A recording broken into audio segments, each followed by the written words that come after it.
Halo, selamat datang. Menikmati konten ini? Jangan lupa berlangganan dan aktifkan notifikasi. Harrison Webb terbenam dalam kenyamanan sofa kulit di ruang tengahnya, segelas bir dingin di tangan, dan matanya terpaku pada layar televisi. Malam itu adalah Kamis yang tenang, hampir tengah malam, dan pertandingan Lakers akan segera berakhir dengan kemenangan yang meyakinkan. Ia menikmati apartemen itu seorang diri, merasakan kedamaian setelah hari yang panjang di kantor manajemen proyek tempatnya bekerja. Vivian, istrinya yang baru dinikahinya 2 bulan lalu, pergi lebih awal.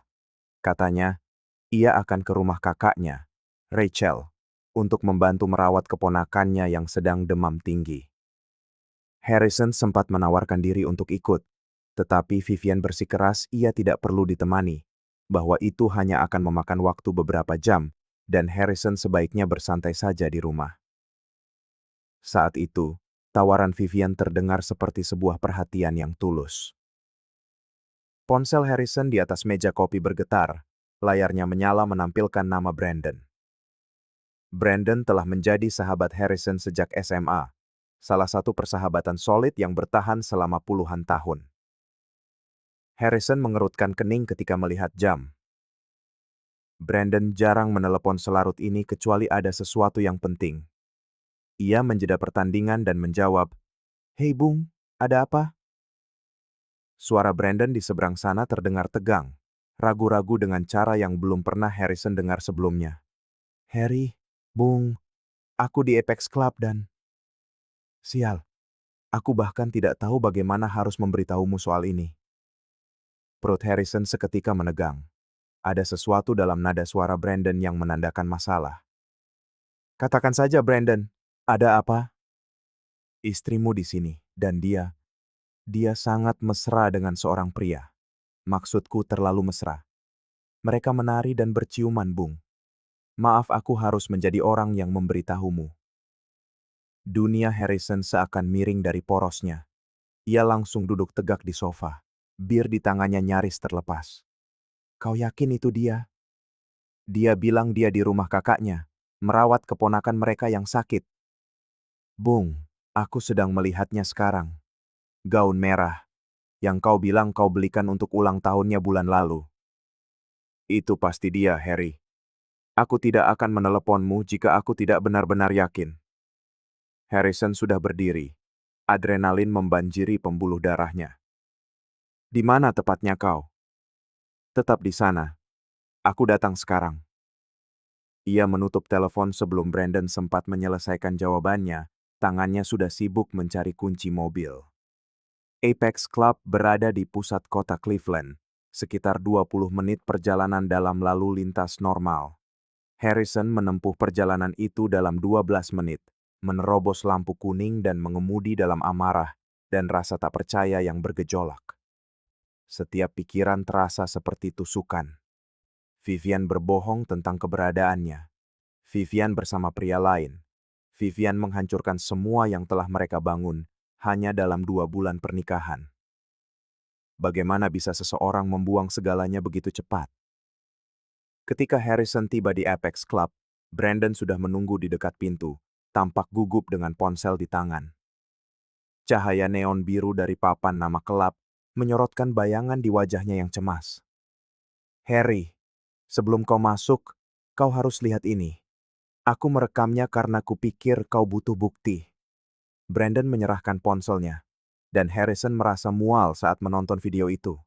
Di sana ada Vivian, tampak memukau dalam gaun merah yang telah ia pilih dengan hati-hati di Nordstrom, membayangkan betapa cantiknya Vivian saat mengenakannya. Tapi Vivian tidak mengenakannya untuknya. Ia menari dengan cara yang sangat intim bersama seorang pria jangkung berambut pirang dan berjanggut rapi. Tangan pria itu melingkar erat di pinggangnya. Tubuh mereka menyatu dalam gerakan yang sugestif. Dan kemudian, dengan sangat jelas, mereka berciuman. Bukan ciuman biasa atau tidak disengaja, tetapi ciuman yang dalam dan panjang di antara dua orang yang jelas memiliki keintiman. Harrison harus berpegangan pada pagar di pintu masuk agar tidak terhuyung. "Di mana dia sekarang?" Suara Harrison terdengar lebih stabil dari yang ia rasakan. sebuah mekanisme pertahanan diri yang refleks. Terakhir aku lihat, dia masih di lantai dansa, dekat bar. Dia belum melihatku. Brandon tampak benar-benar prihatin. Kau mau aku masuk bersamamu, Bung? Aku bisa mendukungmu. Tidak, aku akan menangani ini sendiri. Harrison mengembalikan ponsel itu dan berjalan masuk ke dalam kelab dengan langkah mantap. Musik elektronik yang berdenyut kencang menghantam dinding, lampu sorot membelah kegelapan dalam kilatan-kilatan singkat, dan udara terasa pekat dengan campuran aroma parfum, keringat, dan alkohol. Harrison menerobos kerumunan orang yang menari, fokusnya setajam pisau. Dan kemudian ia melihatnya. Di sanalah Vivian, berseri-seri dan tersenyum, benar-benar larut dalam momen itu bersama si pria pirang.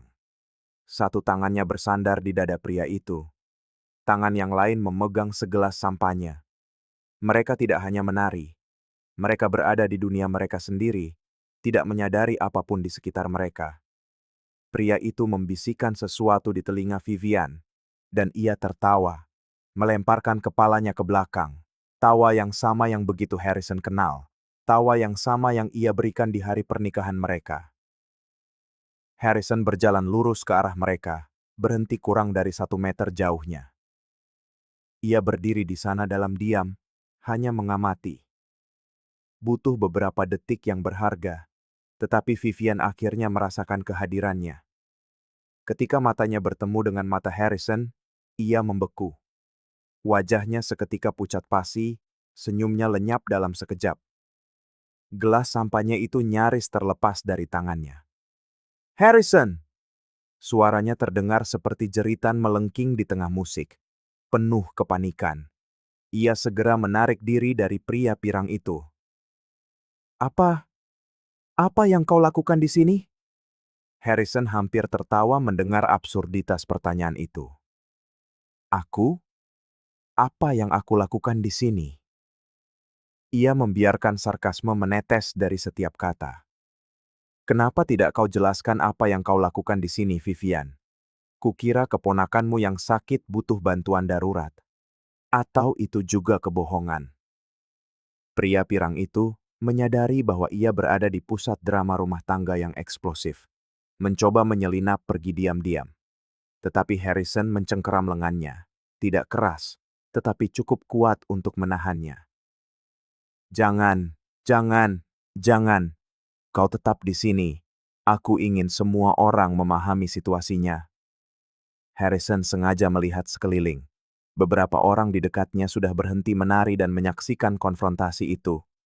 Biar ku jelaskan apa yang terjadi untuk semua orang. Ini istriku, Vivian. Kami menikah tepat 2 bulan yang lalu, 2 bulan.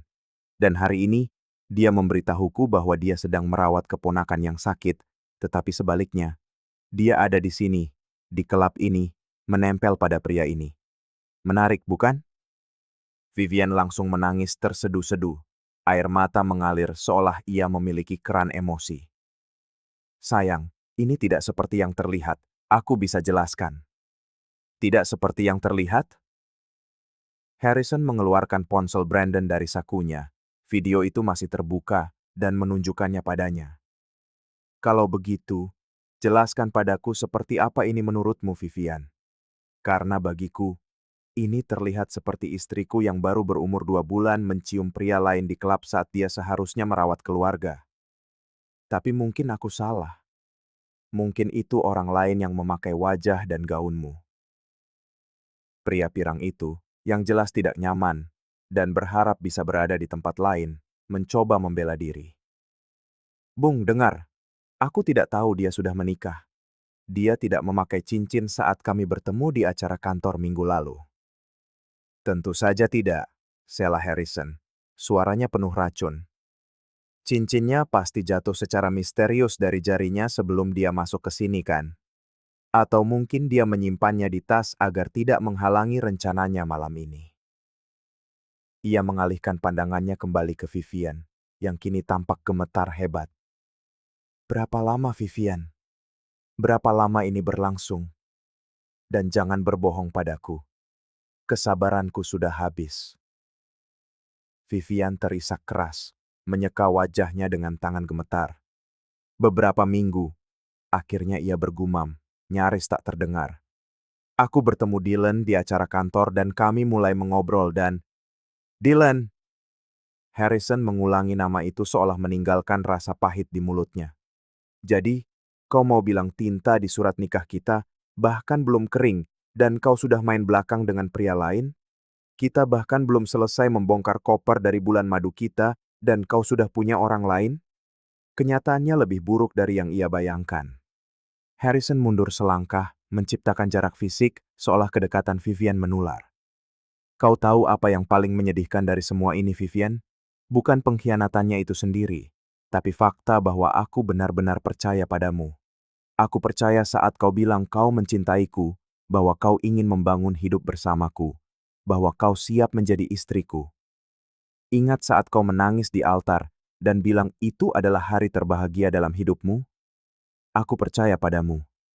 Betapa bodohnya aku ya. Vivian mencoba mendekat, mengulurkan tangannya. Harrison, tolong dengarkan aku. Aku membuat kesalahan besar, aku tahu, tapi aku benar-benar mencintaimu. Ini hanya kebodohan, momen kelemahan. Tidak. Suara Harrison membelah udara seperti pisau tajam. Jangan sentuh aku. Kau sudah membuat pilihanmu malam ini saat kau memutuskan untuk datang ke sini daripada berada di tempat yang seharusnya. Saat kau memilih memakai gaun yang kubelikan untuk mengesankan pria lain. Saat kau memilih untuk membohongiku, membohongi kakakmu, membohongi semua orang. Harrison menatap Dylan, yang sepertinya berharap lantai akan menelannya hidup-hidup. Kau boleh memilikinya, Bung. Serius. Dia milikmu sekarang. Semoga beruntung, kau akan membutuhkannya. Dan ini sedikit saran. Periksa ponselnya secara teratur, karena tampaknya dia tidak bisa setia, bahkan selama 2 bulan. Ia berbalik untuk pergi, tetapi tidak sebelum berbicara cukup keras, agar semua penonton yang penasaran bisa mendengar. Baiklah semuanya, pertunjukan sudah selesai. Hanya satu lagi pernikahan yang hancur oleh seorang istri yang tidak bisa menjaga kesetiaannya bahkan selama 2 bulan. Nikmati sisa malam kalian. Penghinaan publik itu terasa instan dan menghancurkan bagi Vivian, yang jatuh tersungkur dalam tangis saat puluhan mata yang menghakimi menatapnya. Beberapa orang mengeluarkan ponsel mereka, mungkin untuk merekam atau mengambil foto. Vivian telah menjadi tontonan malam itu. Harrison meninggalkan kelab dengan langkah cepat. Brandon berlari mengejarnya. Harry, tunggu. Kau baik-baik saja untuk menyetir? Tidak, tapi aku akan baik-baik saja. Harrison berhenti di tempat parkir. Tangannya gemetar karena adrenalin dan amarah. Ia mengambil beberapa napas dalam-dalam, mencoba menenangkan diri. Terima kasih sudah meneleponku, Brandon. Serius, aku tahu itu tidak mudah. Bung, untuk itulah teman. Aku tidak akan membiarkanmu dipermainkan seperti orang bodoh. Brandon meletakkan tangan di bahu Harrison. Mau ke tempatku? Ada bir di kulkas, dan kau tidak seharusnya sendirian sekarang. Harrison menggelengkan kepala. Tidak, aku harus pulang. Ada beberapa hal yang harus kuurus malam ini. Dia tidak akan bisa tidur bahkan jika dia mencoba. Amarahnya mendidih, tetapi di baliknya ada tekad yang dingin. Dia tidak akan menjadi korban. Dia akan bertindak. Sesampainya di rumah, hal pertama yang dilakukan Harrison adalah mencari bukti. Jika Vivian cukup berani untuk berselingkuh secara terbuka, dia mungkin telah meninggalkan jejak di mana-mana. Ia langsung menuju ruang kerja mereka bersama. Dan di sana, di atas meja, tergeletak tablet Vivian yang selalu lupa ia bawa. Harrison membukanya. Vivian tidak pernah mengganti kata sandinya, entah karena terlalu percaya atau ceroboh. Apa yang ditemukannya sangat menghancurkan. Puluhan pesan antara Vivian dan Dylan. Ia menggulir percakapan mereka, setiap pesan adalah tusukan baru. Dylan, aku tidak bisa berhenti memikirkanmu. Ketemu setelah kerja, Harrison lembur di kantor hari ini. Aku tahu ini salah, tapi saat aku bersamamu, aku merasa hidup kembali. Dan yang terburuk dari semuanya, tertanggal seminggu sebelumnya, kadang aku berpikir aku menikahi orang yang salah. Harrison mapan, punya pekerjaan bagus, akan menjadi penyedia yang baik. Tapi kau membuatku merasakan hal-hal yang tidak kurasakan bersamanya. Harrison merasa seperti ditinju di ulu hati. Jadi begitu, dia hanyalah pilihan yang aman, pria yang stabil, sementara Dylan adalah petualangan yang menarik. Dia adalah si bodoh yang bekerja keras membayar tagihan sementara Vivian bersenang-senang. Harrison mengambil tangkapan layar dari semuanya, mengirimkannya ke emailnya sendiri, menyimpannya ke cloud. Bukti, dia akan membutuhkannya.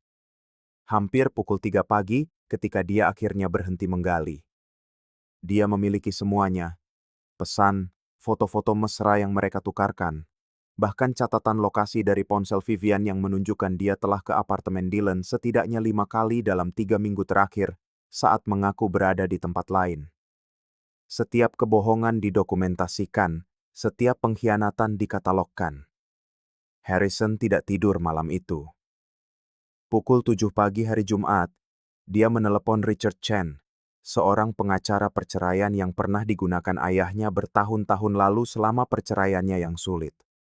Richard menjawab secara pribadi, meskipun masih pagi. Harrison Webb, putra Thomas Webb? Benar, Pak.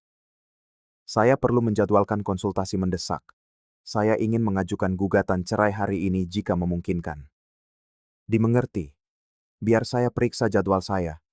Bisakah Anda datang jam 9? Bawa semua bukti yang Anda miliki. Tepat pukul 9, Harrison berada di kantor hukum di pusat kota Cleveland, dengan flash drive penuh tangkapan layar, video, dan dokumen di tangan. Richard mendengarkan seluruh cerita tanpa menyela, sesekali membuat catatan. Anda punya kasus yang sangat kuat, kata Richard akhirnya.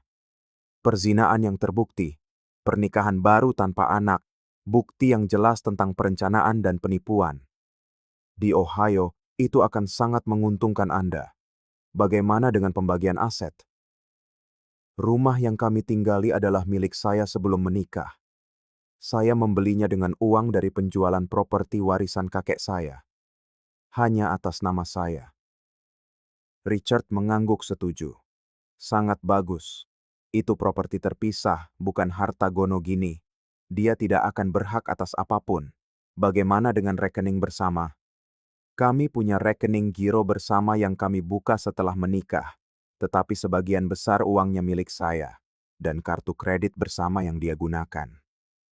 Saya sarankan Anda segera menutup kartu itu dan mentransfer bagian Anda dari rekening giro ke rekening pribadi yang baru. Lakukan hari ini, jangan menunggu. Richard mengetuk meja dengan tegas. Saya akan menyiapkan surat cerai dan mengajukannya hari ini. Berdasarkan semua yang Anda tunjukkan, dia tidak akan punya dasar untuk melawan. Ini akan cepat dan bersih. Harrison meninggalkan kantor pengacara dengan perasaan, untuk pertama kalinya sejak malam sebelumnya, bahwa ia kembali memegang kendali. Dia langsung pergi ke bank, menutup kartu kredit bersama, membuka rekening baru, dan mentransfer semua uangnya.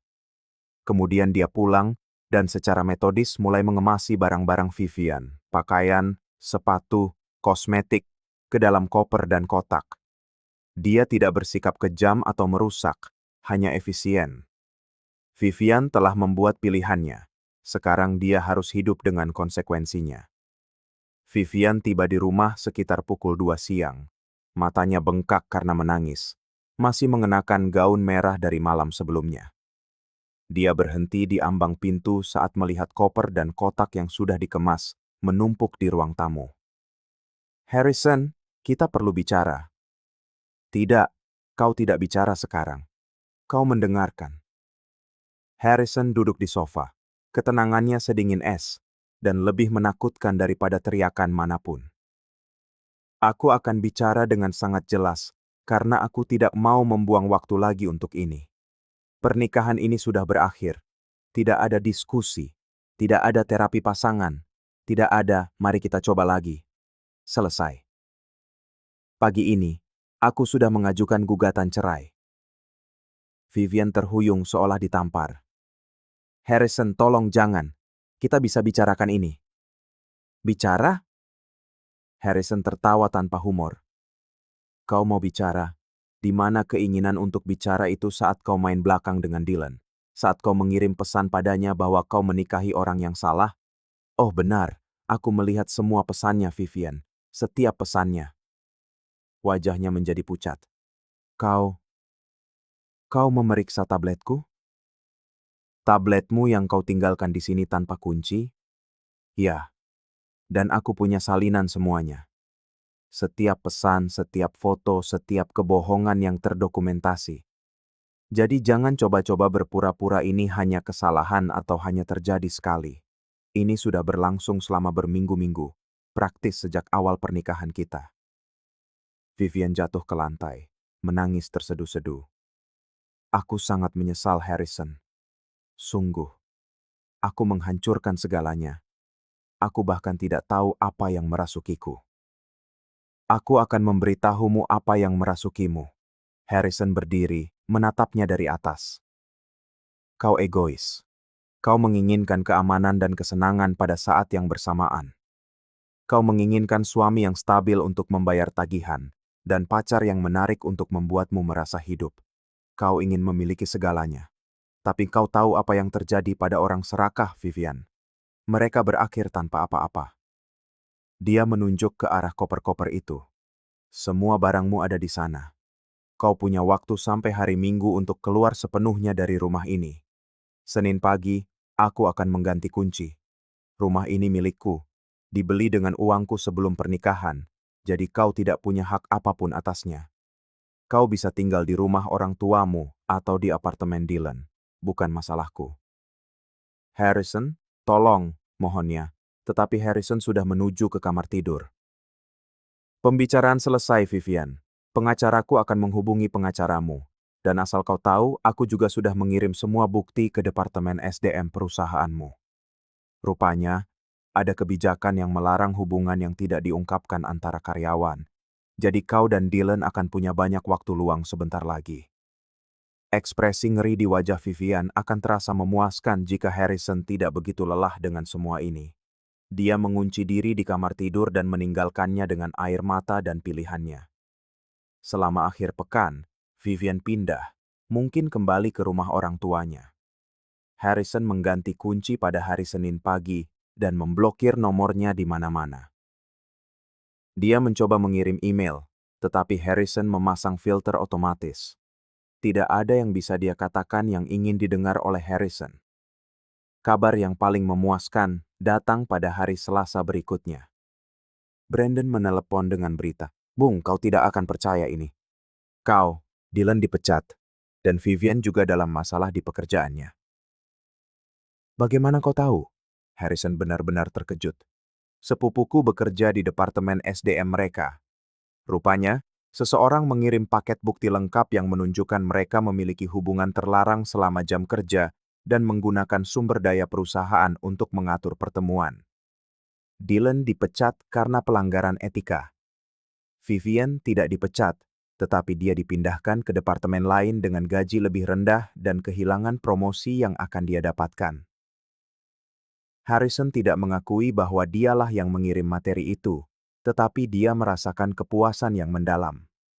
Tindakan memiliki konsekuensi. Proses perceraian berjalan sangat cepat. Dengan semua bukti perzinaan sejak awal pernikahan, tanpa anak atau harta bersama yang berarti, Richard mampu mempercepat segalanya. Dalam waktu 3 bulan, semuanya selesai. Harrison mempertahankan rumah, mobil yang lebih baik, dan tidak perlu membayar Vivian sepeser pun selain menanggung setengah dari utang kartu kredit bersama yang minimal. Vivian tidak menerima tunjangan, tidak ada pembagian aset, tidak ada apa-apa. Penghinaan sosial Vivian sama brutalnya. Cerita itu menyebar dengan cepat di lingkaran pertemanan mereka.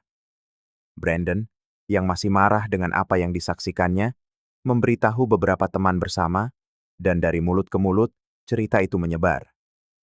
Vivian kehilangan banyak teman. Orang-orang yang dulu bergaul dengan mereka sebagai pasangan, berpihak pada Harrison begitu mereka mengetahui seluruh skala pengkhianatan Vivian. Di media sosial, Vivian mulai menerima komentar-komentar pasif-agresif, hingga akhirnya menonaktifkan semua akunnya. Bahkan keluarganya sendiri memihak Harrison. Ibu Vivian, Sandra, menelepon Harrison seminggu setelah perpisahan mereka. Suaranya berat menahan malu. Harrison, aku bahkan tidak tahu harus berkata apa. Ketika Vivian memberitahuku apa yang dia lakukan, aku ngeri mendengarnya. Aku tidak membesarkan putriku untuk menjadi seperti ini. Aku ingin meminta maaf padamu atas nama keluarga kami. Harrison tersentuh oleh panggilan itu. Terima kasih sudah menelepon, Sandra. Aku menghargainya. Tapi Anda tidak perlu meminta maaf atas namanya. Vivian sudah dewasa dan membuat pilihannya sendiri. Tetap saja, kamu selalu baik padanya dan pada kami. Kamu pantas mendapatkan yang jauh lebih baik. Jika kamu butuh sesuatu, apapun itu, kamu bisa meneleponku. Dan Harrison, aku sungguh berharap kamu menemukan seseorang yang benar-benar menghargaimu. Hubungan Vivian dengan Dylan bahkan tidak bertahan sebulan setelah mereka dipecat. Rupanya gairah mereka hanya membara saat terlarang dan mendebarkan, saat ada adrenalin dari bahaya dan tipu daya. Begitu mereka berdua menganggur dan menghadapi konsekuensi nyata atas tindakan mereka, sihir itu dengan cepat menguap. Dylan meninggalkannya, dengan alasan ia membutuhkan ruang. 3 bulan setelah perceraian mereka resmi, kehidupan Harrison berubah drastis. Dia menjual rumah yang menyimpan terlalu banyak kenangan buruk dan membeli sebuah loteng modern di kawasan bersejarah Ohio City di Cleveland. Ruangan itu sepenuhnya miliknya, didekorasi persis seperti yang dia inginkan tanpa kompromi atau pengingat yang menyakitkan. Di tempat kerja, bebas dari gangguan emosional pernikahan palsunya, Harrison justru bersinar. Dia mengambil sebuah proyek besar yang tersedia dan melaksanakannya dengan sempurna. 6 bulan setelah perpisahan, dia dipromosikan menjadi manajer senior dengan kenaikan gaji 40%. Dengan kondisi keuangan dan emosi yang lebih stabil, Harrison mulai bepergian, sesuatu yang selalu dikeluhkan Vivian sebagai pemborosan uang. Dia pergi ke Jepang sendirian, menghabiskan 2 minggu menjelajahi Tokyo dan Kyoto, menemukan kembali jati dirinya tanpa pasangan yang telah mengkhianatinya. Kemudian, dia pergi ke Eropa, Barcelona, Paris, Amsterdam. Setiap perjalanan adalah sebuah penemuan kembali, sebuah penegasan bahwa hidupnya tidak berakhir, melainkan baru saja dimulai. Setahun setelah perceraian, dalam sebuah perjalanan ski ke Aspen, Colorado, Harrison bertemu Melissa di sebuah acara makan malam di pondok tempatnya menginap. Melissa sedang bersama sekelompok teman, seorang instruktur yoga dari Denver, dan meja mereka kebetulan berdekatan. Ketika pelayan secara tidak sengaja menukar pesanan mereka, Harrison dan Melissa memulai percakapan dan tidak berhenti. Mereka menghabiskan sepanjang malam di bar pondok, berbicara tentang perjalanan, pekerjaan, dan kehidupan. Melissa memiliki energi yang tenang namun hidup yang menurut Harrison sangat magnetis. Ketika Melissa menyebutkan bahwa dia tinggal di Denver, yang hanya 2 jam dari Cleveland, Harrison merasakan percikan harapan.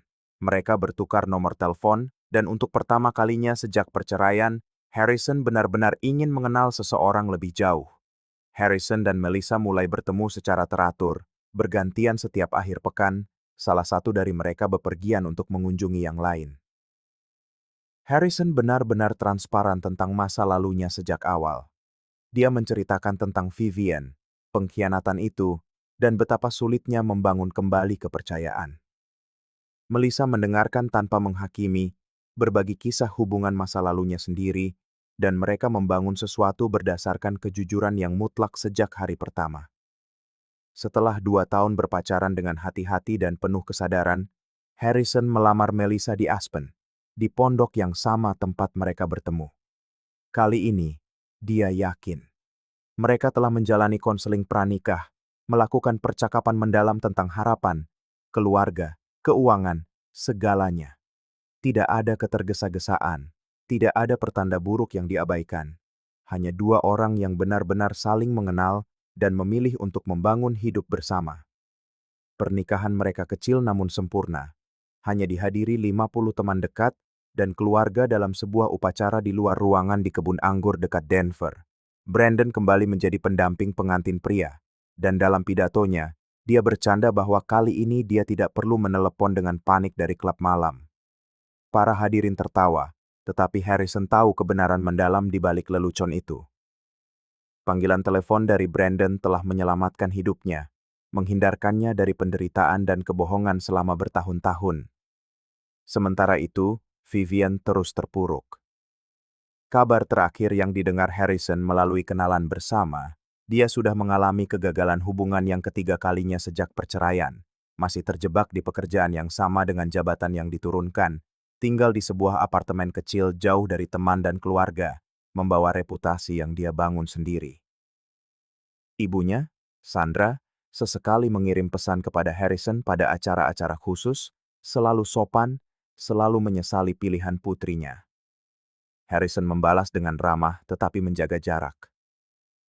3 tahun setelah malam di Apex Club itu, Harrison telah menjadi pribadi yang sama sekali berbeda. Dia dan Melissa membeli sebuah rumah yang indah di pinggiran kota yang tenang, di antara Cleveland dan Denver, di mana mereka berdua bisa bekerja dari jarak jauh sebagian waktu. Mereka mengadopsi 2 ekor anjing, sesuatu yang tidak pernah diizinkan Vivian.